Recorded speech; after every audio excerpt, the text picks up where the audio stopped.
I am sensing a theme here in that it does sound like it's your, would you call it ambition? I don't know, but you seem to put yourself in these situations because now the story of how you got to Astoria, I want to jump to that, even though it's Goonies related, because it seems similar. It seems like you created an opportunity for yourself to go there.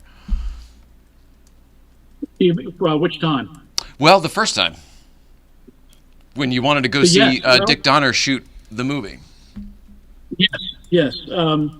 I I was involved in the casting sessions as the video operator. I had a Betamax or a Beta movie camera. It was actually Stevens, but I did all the operating, and so I operated the camera for all the casting sessions, and got to know Dick and the kids, and you know, I felt accepted, and so I had a week's vacation coming around the time they started shooting, and I asked Steven if I could go up and spend a week in Astoria, you know, so I could observe a film being made where I didn't feel like I was going to be kicked off the set at any minute.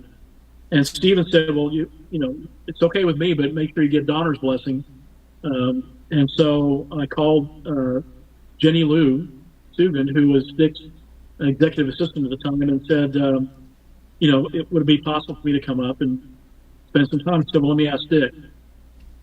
And that afternoon, I was in the projection room at Amblin, and the phone call came through, and it was Michael Thaw, who was Dick's personal assistant, who, by the way, is the first prisoner coming through the opening in the beginning of the movie. When they're coming out because it's lunchtime, you turkeys? Yeah.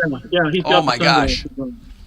And he said, you know, Dick wants to know if you're still coming up. I kind of sensed there might, you know, a little hesitancy. So I said, well, you know, is there a problem? And he said, yeah, there's a problem. Dick said, if you're crazy enough to want to come up here, he's paying for your plane ticket. And that was kind of the beginning, of the legendary Dick Donner generosity. But so I flew up. I think it was during the first week of shooting, and flew up with John Matuzak and Randy Widener, who was John's stunt double, and got there and got to the set. Actually, got to the production office, which was a Thunderbird Motor Inn, which is still there, but it's not called the Thunderbird anymore. The little motel place. Yeah, it's a real long one. It's I can't remember what it's called now, but it was adjacent to the Cannery Hotel. Okay, gotcha. Yeah, and then I realized after learning all these keywords from Howard Kazanjian about production, and one of them which was anticipation, I hadn't anticipated where to stay. So and it turned out that every hotel room was taken by crew and cast. Big production in town. Yeah.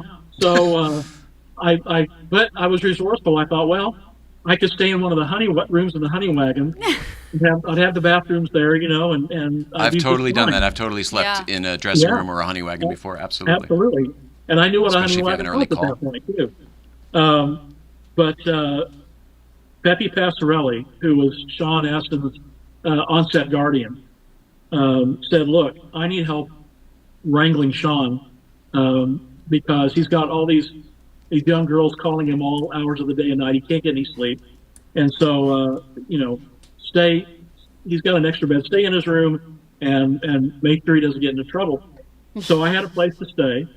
And, you know, I thought, well, I'll be there another 5 days. So then I'll be going home.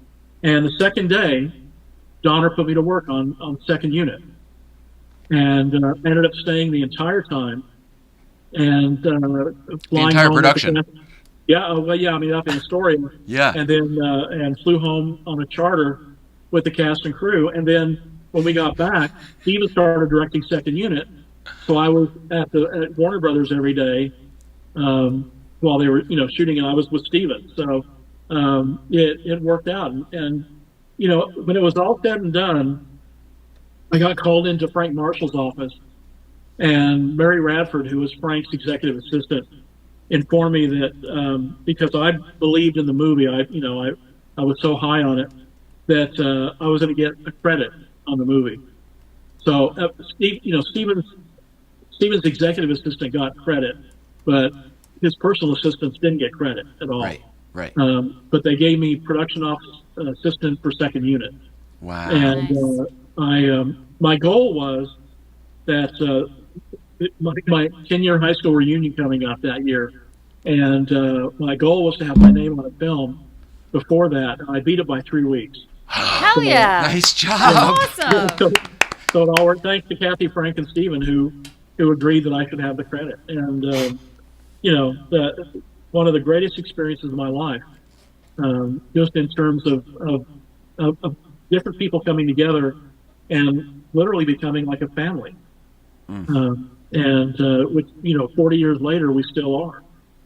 So that was a high watermark, and I thought, well, it'll never be like that again. But I had the experience several times over the course of my career. Even some in the same town. Yeah. Yes.